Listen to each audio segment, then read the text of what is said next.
Sección 4. La conquista de Siria. Capítulo 27. La marcha peligrosa. Dios bendiga los ojos de Rafi. ¿Cómo consiguió hallar el camino de Karakir a Nawá? 5 días llevaba de marcha cuando el ejército lloró. Ningún ser humano había hecho tal viaje antes. A finales de mayo del 634, en Hira, Jalid abrió la carta del califa y leyó: En el nombre de Dios, el más misericordioso, el dispensador de gracia. El siervo de Dios, Atik, hijo de Abu Kuhafa.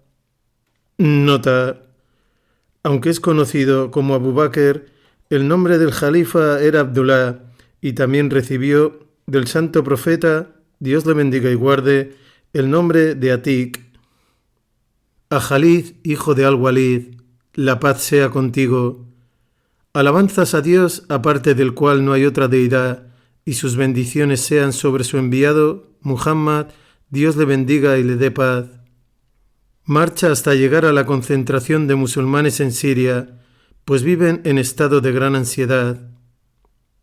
Jalid interrumpió la lectura, temiendo que esto significaba su destitución y que finalmente las presiones de Umar en su contra hubieran dado fruto. ¡Y qué amargo fruto!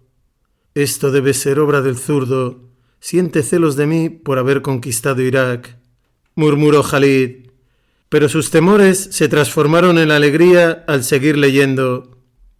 Te nombro comandante de los ejércitos de los musulmanes y te envío a combatir a los bizantinos. Asumirás el mando sobre Abu Ubaida y los que están con él. Acude allí con rapidez y buen ánimo, oh padre de Suleimán, y cumple tu misión con la ayuda de Dios, ensalzado sea. Sé de los que se esfuerzan por la causa de Dios. Divide tu ejército en 2 y deja la mitad con Musanna, que será el comandante en Irak, que no vayan contigo más de los que se quedan con él. Después de la victoria regresarás a Irak y reasumirás el mando. No dejes que el orgullo entre en tu mente, porque te engañará y extraviará. Y no te entretengas. Ciertamente, a Dios pertenece todo el dominio y Él es el dispensador de recompensas. Así fue Jalid nombrado comandante en jefe de las fuerzas musulmanas en Siria.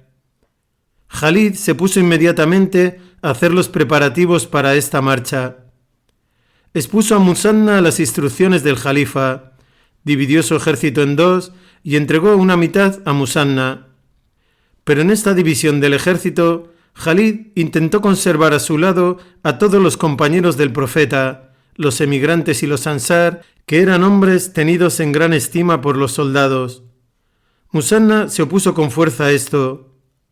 Insisto en que se ejecuten al pie de la letra las instrucciones de Abu Bakr. Dijo: me quedaré también con la mitad de los compañeros, pues gracias a su presencia espero obtener victorias. Jalid consideró justa la reclamación de Musanna. Revisó la división a fin de dejar con Musanna una porción de los compañeros que éste halló satisfactoria, particularmente porque incluía a muchos de los mejores oficiales del ejército.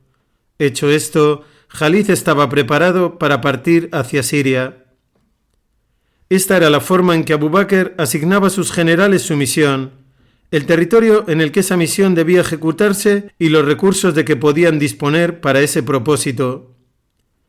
Y después dejaba que sus generales escogieran la forma de llevar a cabo su misión. Así fue como lanzó a Jalid en su misión a Irak, y así le enviaba ahora a Siria. La misión asignada a Jalid era clara. Debía acudir rápidamente a Siria, tomar el mando de las tropas musulmanas y combatir a los bizantinos hasta lograr la victoria. La ruta a seguir quedaba a su elección, y esta era la decisión más importante que Jalid debía tomar inmediatamente. Las localizaciones exactas de las fuerzas musulmanas en Siria le eran desconocidas. Sabía, no obstante, que estaban en la zona de Busara y Yaviva y que tenía que llegar allí rápido. Existían 2 rutas conocidas entre las que Jalid debía escoger para su marcha. La primera era la ruta sur vía Daumat al-Yandal, desde donde el ejército podría avanzar por la ruta normal de las caravanas a Siria. Esta era la opción más sencilla y fácil, con suficiente agua por el camino y sin enemigos que interfirieran en sus movimientos. Pero era también la ruta más larga y tardaría bastante tiempo en recorrerla. El califa había insistido en la celeridad, ya que la situación de los musulmanes era al parecer bastante grave. Por eso, tras considerarla, Jalid decidió rechazar esta ruta. La otra era la ruta norte siguiendo el Éufrates hasta llegar al norte de Siria. Este era también un camino muy transitado, pero llevaría a Jalid lejos de otros ejércitos musulmanes y las guarniciones bizantinas en el Éufrates cortarían su avance. Sin duda, podría superar esta oposición, pero esto supondría retrasos. Tenía que encontrar otra forma de llegar a las fuerzas musulmanas en Siria. Jalid reunió un consejo de guerra, expuso la situación a sus oficiales y les preguntó: ¿cómo podemos dar con una ruta siria que nos permita evitar a las fuerzas bizantinas? Sin duda intentarán impedir que acudamos en ayuda de los musulmanes. Su alusión era a las guarniciones bizantinas en la ruta norte.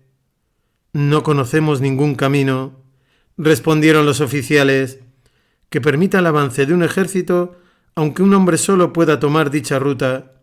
Ten cuidado de no extraviar al ejército.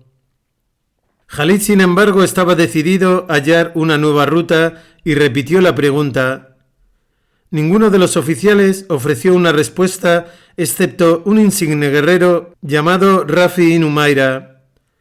Rafi indicó que en efecto existía una ruta a través del territorio de Samawa. El ejército podría avanzar de Hira a Kurakir a través de Ain Amtar y Musaya, y esta sería una marcha fácil. Kurakir era un oasis con abundante agua en el oeste de Irak. De allí a Subwa había un camino poco conocido que atravesaba un desierto yermo y sin pozos.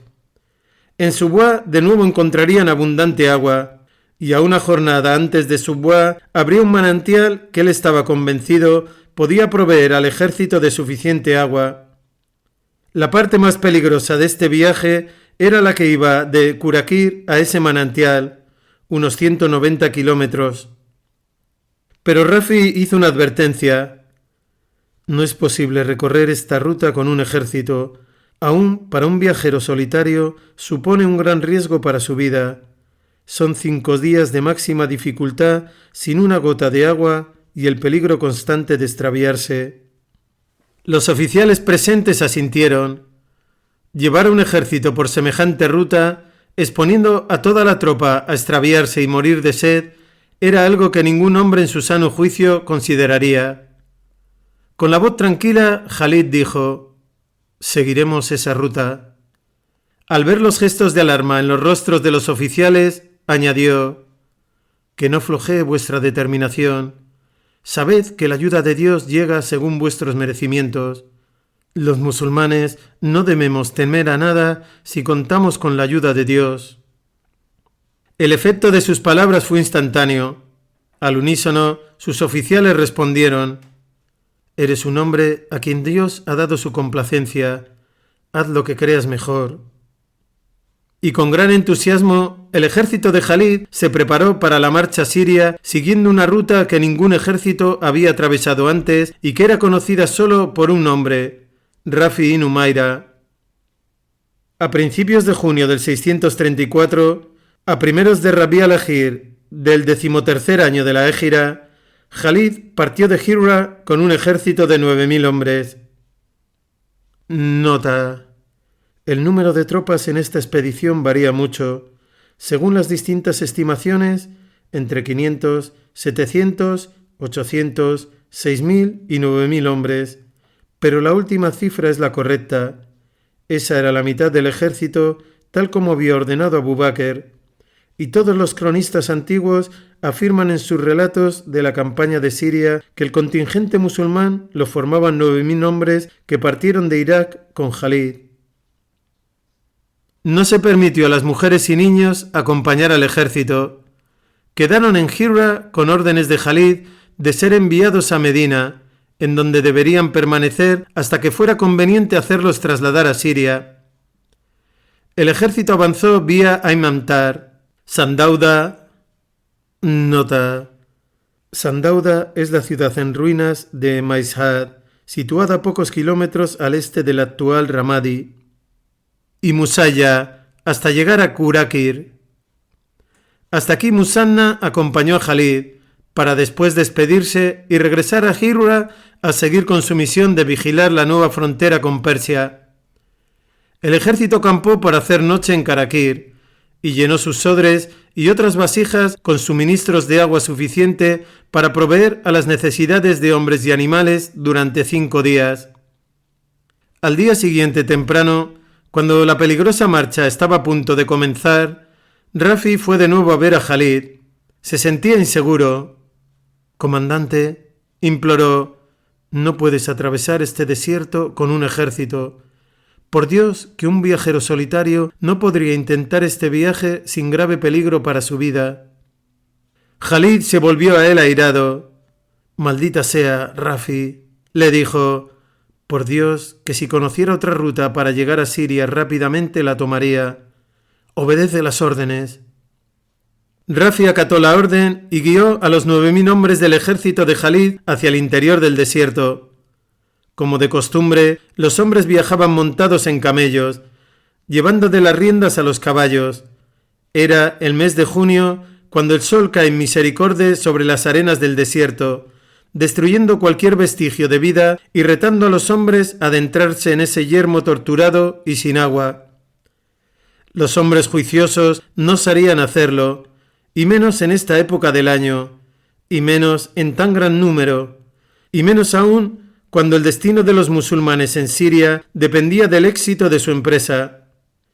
Pero las mayores glorias del hombre no han sido logradas nunca por hombres juiciosos, y estos soldados no eran hombres juiciosos, eran los guerreros de Jalid, la espada de Dios, que emprendían una de las mayores proezas de movimiento de tropas de la historia. Los primeros 3 días pasaron sin incidentes. Los hombres sufrían la opresión del intenso calor y resplandor, pero eran inmunes a las dificultades y mientras hubiese agua todo iría bien. Pero el agua, que estaba calculada para 5 días, se agotó al final del 3er día. Les quedaban aún otros 2 días de viaje sin una gota de agua. En silencio, la columna reemprendió la marcha en el 4.º día. El calor parecía ahora más intenso. Los hombres ya no conversaban. Solo podían pensar ahora en el agua y en los horrores de verse perdidos en el desierto y morir de sed. Temblaban de pensar en lo que ocurriría si Rafi se perdía o quedaba incapacitado. Esa noche los hombres acamparon como de costumbre, pero no pudieron dormir. La agonía del fuego en sus gargantas y la hinchazón de sus lenguas solo les permitía repetir mentalmente la oración: Dios nos basta y qué excelente protector es. Corán 3:173. En la 5ª mañana comenzó la última etapa de la marcha que les llevaría, con la ayuda de Dios, hasta el pozo conocido por Rafi. Kilómetro tras kilómetro, la columna avanzaba penosamente en completo silencio. Hora tras hora, los hombres avanzaban por estos arenales yermos, torturados por el implacable resplandor y calor. Finalizada la etapa del día, los hombres seguían vivos, si bien la mayoría habían llegado al límite de la resistencia humana. La columna no era ya la formación ordenada y regular que había comenzado la marcha. Muchos de los guerreros marchaban rezagados al final de la columna, esperando contra toda esperanza no quedar rendidos al borde del camino. Cuando la cabeza de la columna llegó a la zona en la que se suponía que estaba el manantial, Rafi, el guía, ya no podía ver. Había estado sufriendo de oftalmía y el cegador resplandor del sol había empeorado el estado de sus ojos. Ahora se pasó una vuelta de turbante sobre los ojos y detuvo su camello. Los hombres que le seguían vieron esto horrorizados y le gritaron lastimeramente: «Oh Rafi, estamos al borde de la muerte. ¿No encuentras el agua?». Pero Rafi era ya incapaz de ver. Con una voz que era apenas un ronco susurro, dijo: «Buscad 2 cerros que parecen los pechos de una mujer». La columna siguió avanzando, y poco después aparecieron los 2 cerros y el guía les informó entonces: «Buscad un árbol espinoso que parece un hombre sentado», ordenó Rafi. Algunos exploradores salieron en busca del árbol, pero regresaron pocos minutos después diciendo que no encontraba el tal árbol. «En verdad, de Dios somos y a Él hemos de volver», dijo Rafi, citando un versículo coránico. «Entonces pereceremos todos. Buscad de nuevo». Los hombres salieron de nuevo a buscar, y esta vez hallaron el tronco de un arbusto espinoso del cual había desaparecido todo lo demás. «Cavad bajo sus raíces», indicó Rafi. Los hombres cavaron bajo las raíces y, en palabras de Wakidi, el agua brotó de la tierra como un río. Los hombres bebieron hasta saciarse mientras proferían alabanzas a Dios y pedían sus bendiciones para Rafi. A continuación, abrevaron a los animales, y aún quedaba agua de sobra. Cientos de hombres llenaron sus odres y regresaron por donde habían venido buscando soldados rezagados, de los que había muchos. Todos ellos fueron hallados y traídos de vuelta sanos y salvos. La peligrosa marcha había acabado. Todos la habían superado. Era algo que nunca se había hecho y que no se volvería a hacer. Jalid había llegado a la frontera siria, dejando atrás la frontera bizantina y sus guarniciones dispuestas hacia Irak. Estaba ahora a un día de marcha de Suwa, donde terminaba el desierto y empezaban los poblados. Jalid no tenía la menor duda de que él y su ejército habían atravesado el infierno y habían estado al borde de la aniquilación. Pero la verdadera dimensión del peligro al que se habían enfrentado no la conoció hasta que Rafi, ahora sonriente, se acercó a él y le dijo: «Comandante, solo acampé junto a este manantial una vez y fue hace 30 años, cuando viajé hasta aquí con mi padre siendo un muchacho». En una época posterior, cierto califa escribió a un eminente erudito pidiéndole una descripción de las tierras gobernadas por los musulmanes. El erudito le respondió dándole la descripción que pedía. Acerca de Siria, escribió: «Debes saber, oh príncipe de los creyentes, que Siria es una tierra de nubes, colinas, vientos y abundancia sobre abundancia. Refresca el cuerpo y aclara la piel, en especial la tierra de Mesa, que hermosea el cuerpo y fomenta el entendimiento y la tolerancia. Sus aguas son puras y agudizan los sentidos. Siria, oh príncipe de los creyentes, es una tierra de agradable vegetación y grandes bosques. Sus ríos fluyen por cauces constantes, y en ella los camellos tienen agua en abundancia». Ciertamente Siria era una tierra hermosa, la más espléndida provincia del Imperio bizantino. Su clima templado, influenciado por el Mediterráneo, ofrecía alivio del calor del desierto y del frío de los climas nórdicos. Antioquía, hoy en Turquía, era la capital de la región asiática del Imperio bizantino y solo segunda en gloria e importancia política a Constantinopla. Las grandes ciudades de Siria, Alepo, Emesa y Damasco, no solo contenían inmensas riquezas comerciales, sino que eran también centros de cultura y civilización.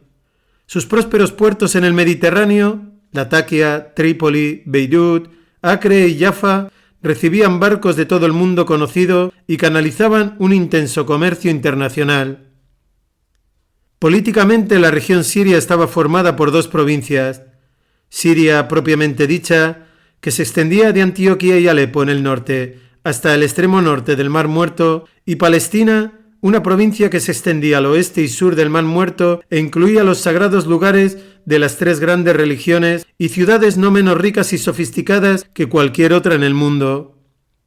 Los árabes de aquel tiempo hablaban también de la provincia de Jordania, situada entre Siria y Palestina, pero esta era más una extensión geográfica que un término que denotase una unidad política y administrativa. Y todo esto formaba parte del Imperio Romano Oriental o Bizantino. Invadir Siria era invadir Bizancio, y esta no era una acción que debiera tomarse a la ligera. El Imperio Romano Oriental estaba también en decadencia, y esta decadencia llevaba más tiempo produciéndose que la del Imperio Persa.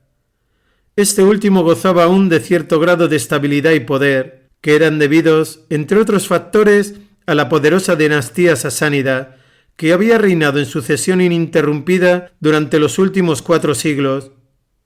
Los bizantinos, por su parte, carecían de semejante dinastía reinante y tampoco apoyaban la idea de una casa real que acaparase el privilegio exclusivo del poder. A la muerte de un gobernante, el imperio pasaba a manos del general, político o intrigante más exitoso.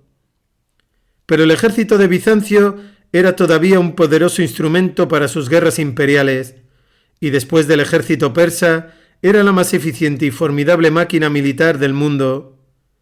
Sus legiones estaban bien pertrechadas y comandadas, y podían aún llevar el terror a los corazones de las gentes por cuyos territorios marchasen. Como cualquier gran ejército imperial, no estaba formado por individuos de una sola nacionalidad, sino que era una masa heterogénea de contingentes de muchos pueblos que habitaban muchas tierras.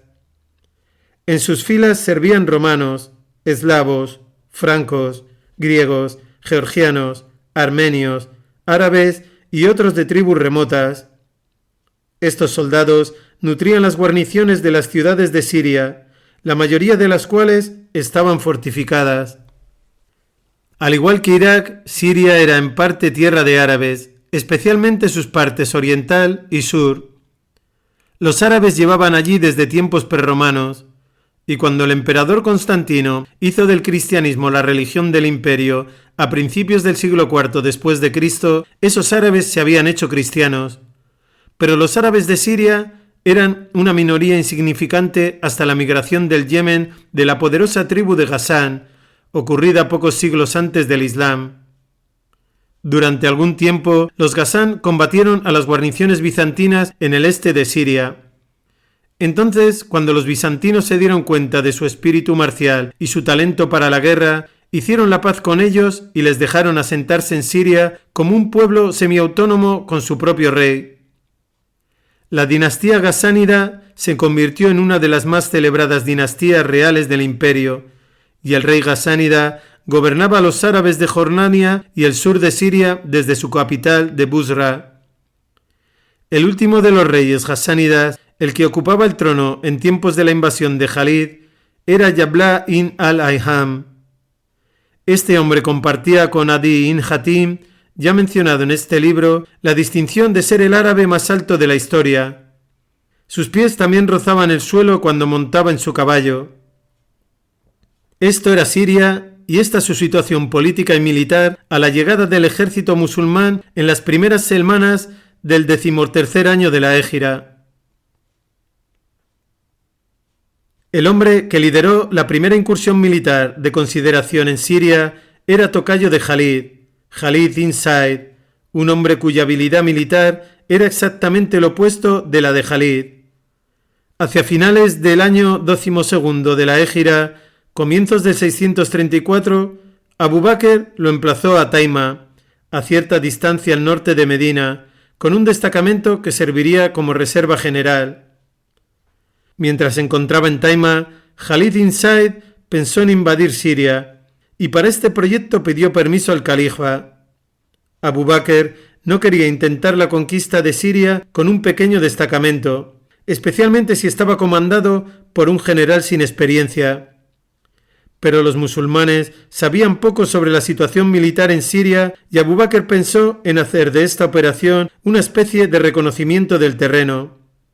Así pues, escribió a Khalid ibn Said dándole permiso para entrar en Siria, pero advirtiéndole en contra de entrar en serias hostilidades que pudieran amenazar su retirada a la seguridad de Arabia. Khalid ibn Said partió con su pequeña hueste, entró en Siria y se topó directamente con las fuerzas bizantinas. El comandante bizantino que se enfrentaba a los musulmanes, un hábil estratega llamado Bajan, condujo a los encantos musulmanes a una trampa y ejecutó un movimiento de pinza para rodearlos. En esta situación, Khalid bin Zaid perdió los nervios y huyó, abandonando al grueso de sus hombres. Afortunadamente para los musulmanes, Ikrima bin Abi Jahl se encontraba allí y, haciéndose con el mando de las tropas, consiguió sacar a los musulmanes de la encerrona que estaba a punto de convertirse en una grave tragedia. Ikrima consiguió salvar a los musulmanes, pero inevitablemente esta expedición cargó con el estigma de la derrota. Khalid bin Zaid se vio deshonrado y Abu Bakr no ocultó su desprecio por la pusilanimidad y falta de pericia de este hombre. Más tarde, sin embargo, este Khalid pudo unirse a los musulmanes en Siria y vindicó su honor muriendo en batalla. La localización exacta de este choque es objeto de controversia. Algunos historiadores sugieren que tuvo lugar en Marj al-Sufar, al sur de Damasco, pero es improbable que la expedición pudiera haber llegado tan lejos sin ser interceptada por el ejército bizantino. Sin embargo, el beneficio de esta aventura abortada de los musulmanes fue hacer ver al califa que la invasión de Siria no era un asunto a tomar a la ligera. Al regresar de la peregrinación anual a Meca en febrero del 634, Abu Bakr emitió un llamamiento a las armas para la invasión de Siria. La situación en el frente iraquí era de calma. La campaña de Khalid en Irak había sido un éxito total. No solo había ampliado los confines políticos del Estado Islámico, sino que había llenado también las arcas de Medina. Los musulmanes sentían ahora que si habían sido capaces de vencer a los temibles y poderosos persas, ¿por qué no también a los bizantinos, que no eran tan temibles como poder imperial? Además, debía cumplirse la promesa del nuevo movimiento religioso y también su destino.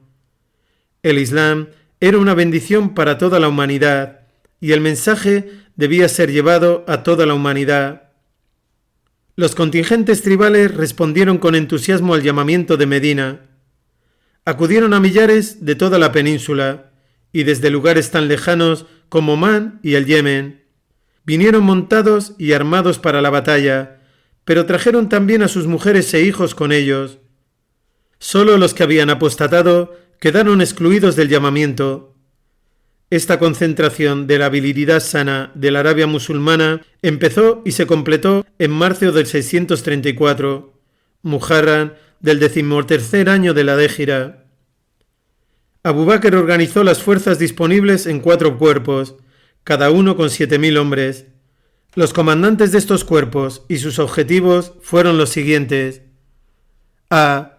Amr ibn al-As, objetivo Palestina, avanzar por la ruta de Hila, luego a través del valle de Araba. B. Yazid ibn Abi Sufyan, objetivo Damasco, avanzar por la ruta de Tabuk.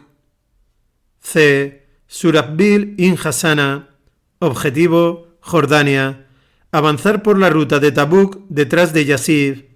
Surahbil había combatido a las órdenes de Khalid en la campaña de Irak, y habiendo sido enviado recientemente como mensajero a Medina, el califa lo retuvo y le entregó el mando de un cuerpo para la campaña de Siria. D. Abu Ubaida ibn al-Jarrah, objetivo Emesa, avanzar por la ruta de Tabuk detrás de Surahbil. La intención de Abu Bakr era invadir Siria y ocupar de ella cuanto fuera posible. Como desconocía el tamaño y la disposición exacta del ejército bizantino, no fortaleció a un cuerpo a expensas de los otros, pero sabía que los bizantinos podrían concentrar un ejército en cualquier sector del teatro de operaciones, y en consecuencia ordenó que los comandantes de los distintos cuerpos se mantuviesen en contacto entre sí y que cualquiera de ellos solicitase ayuda de sus camaradas en caso de que fuera inminente un choque con las fuerzas enemigos en su frente. En caso de que los cuerpos tuvieran que reagruparse para una gran batalla, el mando conjunto del ejército musulmán recaería en Abu Ubaida. En la primera semana de abril del 634, principios de Safar del 13º año de la Hégira, las fuerzas musulmanas empezaron la marcha. El primero en salir de Medina fue Yazid, y mientras su columna partía del campamento a las afueras de Medina, Abu Bakr le acompañó durante un corto trecho. Sus palabras de despedida a Yazid, que luego repetiría a los demás comandantes, fueron las siguientes: en la marcha no seas duro contigo mismo ni con tu ejército. No trates con brusquedad a tus hombres ni a tus oficiales, a los que debes consultar en todos los asuntos. Sé justo y apártate del mal y la tiranía, porque ninguna nación injusta prospera ni logra la victoria sobre sus enemigos. Cuando encuentres al enemigo, no le vuelvas la espalda, pues quien vuelve la espalda, salvo que sea para maniobrar en la batalla o para reagruparse, incurre en la ira de Dios. Su morada será el infierno. ¡Qué terrible lugar de reposo! Y cuando hayas logrado la victoria sobre el enemigo, no mates a mujeres, niños o ancianos, y no sacrifiques animales, salvo para alimentaros, y no violes los pactos que hayas firmado. Encontrarás a gente que vive recluida en monasterios, creyendo que ha renunciado a todo por Dios.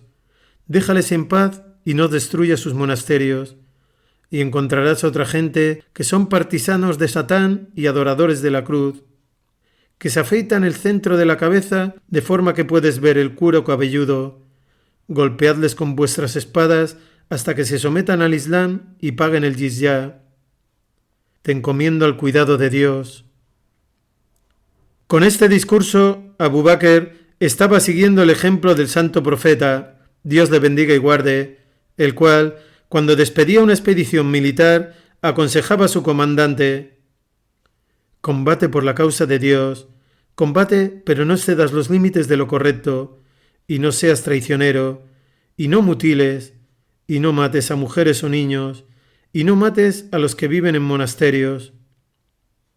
Se dice que Abu Bakr acompañó a Yazid durante unos 3 kilómetros, y cuando Yazid le pidió que diese la vuelta, le dijo: oí decir al enviado de Dios que los pies que se cubren de polvo en el camino de Dios no serán tocados por el fuego del infierno. Con estas palabras resonando en sus oídos, Yazid partió de Medina. La invasión de Siria estaba en marcha. Yazid avanzó rápidamente por el camino de Tabuk. Detrás de él marchaba el cuerpo de ejército de Surahbil y detrás de ese el cuerpo de Abu Ubaida, cada uno de ellos a un día de marcha del anterior. Amr ibn al-As partió con su cuerpo por la ruta occidental de Eila. Yazid había avanzado 2 o 3 jornadas pasado Tabuk cuando entró en contacto por primera vez con el enemigo. Un destacamento de árabes cristianos enviados por los bizantinos como una columna de reconocimiento. Estos árabes se retiraron inmediatamente tras un breve choque con la vanguardia de los musulmanes. Después de su retirada, Yazid se dirigió al valle de Araba, al punto en que se alcanzaba el borde sur del Mar Muerto. Yazid llegó al valle de Araba casi al mismo tiempo en que Amr ibn al-As arribaba a Eila. Ambos cuerpos entraron en contacto con tropas bizantinas de aproximadamente su mismo número, que habían sido desgajadas del grueso del ejército bizantino y enviadas a impedir la entrada de los musulmanes en Palestina. Tanto Yazid como Amr ibn al-As se enfrentaron con los destacamentos bizantinos y los hicieron retroceder con graves pérdidas. Cuando los bizantinos que habían sido derrotados por Yazid se retiraban precipitadamente, este envió una columna rápida que alcanzó al destacamento fugitivo en Dasin, a poca distancia de Gaza, y le causó considerables daños antes de volver a reunirse con Yazid en el valle de Araba. Mientras tanto, Amr ibn al-As avanzaba hacia el norte por el valle. Estos encuentros tuvieron lugar en un plazo de 2 semanas desde la partida de los musulmanes de Medina. Mientras estas acciones eran acometidas por la columna de Yazid, que se había apartado del objetivo señalado por el califa, Surahbil y Abu Ubaida prosiguieron su marcha hacia el norte por la ruta principal, Muta-Ammam, seguidos un poco más atrás por Yazid. Hacia finales del mes de Safar, primeros de mayo, Surahbil y Abu Ubaida habían llegado a la región entre Busra y Yabilla. Nota: Masudi Muruj, volumen 4, página 66, sitúa a Yabilla a 3 kilómetros de Yasin. Estaba algo al oeste de la actual línea de Yasin-Nawá y después de la llegada de los musulmanes se convirtió en un conocido acantonamiento militar. Yasib estaba acampado en algún lugar en el noreste de Jordania, y Amr esperaba junto al valle de Araba. Fue entonces cuando los musulmanes comprendieron que el águila bizantina se ponía en movimiento. De hecho, el águila bizantina ya había alzado el vuelo. El emperador Heraclio estaba en Emesa, planeando contramedidas para contener a los musulmanes. Cuando supo de las aplastantes derrotas sufridas por el ejército persa a manos de Jalid, se sorprendió bastante, pues no tenía de los árabes mejor opinión que la corte persa en el pasado. Pero no estaba demasiado preocupado. Luego tuvo noticias del revés sufrido por Jalid ibn Sa'd y se sintió reconfortado. Sin embargo, como precaución, ordenó el posicionamiento de varias legiones en Ajnanein, desde donde podrían operar contra cualquier fuerza musulmana que se internase en Palestina o Jordania. Cuando las columnas musulmanas salieron de Medina, el ejército bizantino recibió información de los árabes cristianos acerca de sus movimientos. Avisado de la situación y dirección del avance musulmán, Heraclio comprendió que era un serio intento de invadir sus dominios. Poco después de esto, supo de la derrota de las fuerzas de cobertura enviadas desde Ajnain a manos de la vanguardia del ejército musulmán. Decidió castigar a estos toscos intrusos y mandarlos de vuelta al desierto del que provenían. Siguiendo sus órdenes, grandes destacamentos del ejército bizantino comenzaron los preparativos para avanzar hacia Ajnain, desde las guarniciones en Palestina y Siria. Para entonces, los comandantes musulmanes habían entrado en contacto con la población local y establecido las bases de una red de informadores. Sabían ya de la presencia de un ejército bizantino en Ajnain. Pocos días después, recibieron información del movimiento de más legiones bizantinas en dirección a Ajnain, y todos los comandantes de cuerpo enviaron mensajes a Abu Ubaida informándole de esos movimientos. 3 cuerpos del ejército musulmán se hallaban más o menos en la misma región, Jordania Oriental y Siria Meridional, y Abu Ubaida inmediatamente puso a estos cuerpos bajo su mando. Amr ibn al-As estaba más aislado de los demás y sintió que los preparativos bizantinos iban dirigidos contra sus tropas. Por consiguiente, pidió ayuda a Abu Ubaida. En algún momento hacia mediados de Rabi' al-Awwal, tercera semana de mayo, el califa recibió un correo de Abu Ubaida en el que le presentaba una imagen bastante clara de la situación en Siria y Palestina.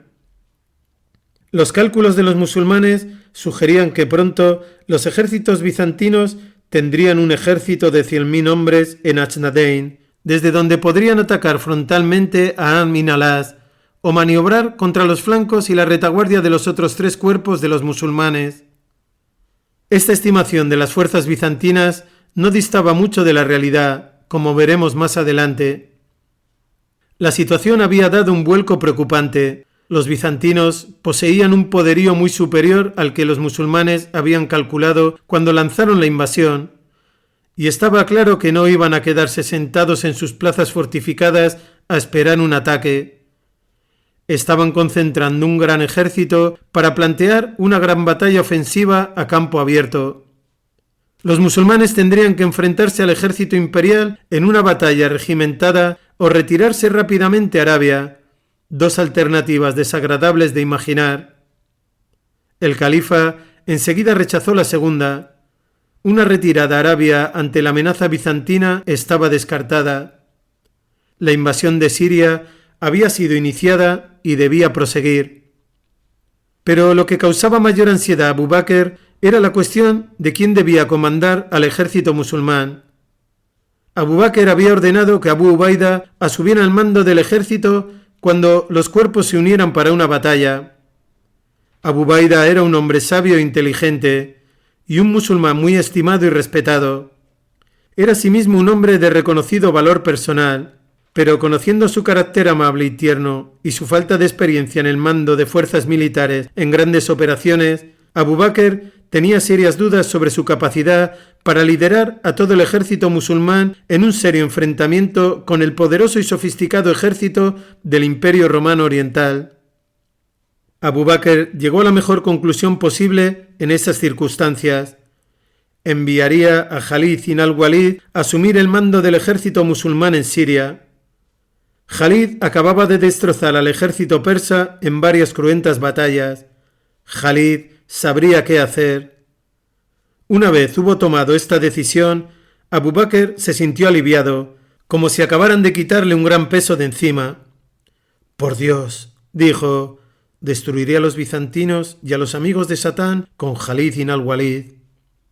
Así que despachó un correo rápido a Hirra con instrucciones a Khalid de trasladarse con la mitad de su ejército a Siria, asumir el mando sobre las fuerzas musulmanas y combatir a los bizantinos. El siguiente capítulo retoma el hilo de los acontecimientos que constituyen el relato de la conquista de Siria por Khalid. Este desafío es aceptado con plena conciencia de la posibilidad de error en la narración de esta campaña, dada la confusión y las contradicciones que existen en los relatos de los historiadores antiguos. Hay discrepancias acerca de muchos aspectos importantes de esta historia militar, en las fechas de las grandes batallas, en el número de las fuerzas desplegadas en las mismas, en el orden en que las batallas fueron disputadas, y aún en el caso de alguna batalla sobre quién comandaba el ejército en ese momento. El único escritor que ha descrito la campaña con minucioso detalle es Waqidi, pero su relato también contiene errores, ya que se basa en narraciones transmitidas oralmente de los veteranos sirios, que a veces se contradicen. En este libro hemos preparado, a partir de todos los documentos disponibles, una secuencia de acontecimientos y una versión de los mismos que es la que resulta más verosímil desde el punto de vista militar y que deja menos resquicios a la contradicción. Se le han ahorrado al lector copiosas notas eruditas que explicarían cada una de las versiones alternativas y cada desviación de la versión aceptada de esta campaña. Pero hallará notas sobre los aspectos más importantes, para que pueda formarse su propia opinión. Y solo Dios es omnisciente.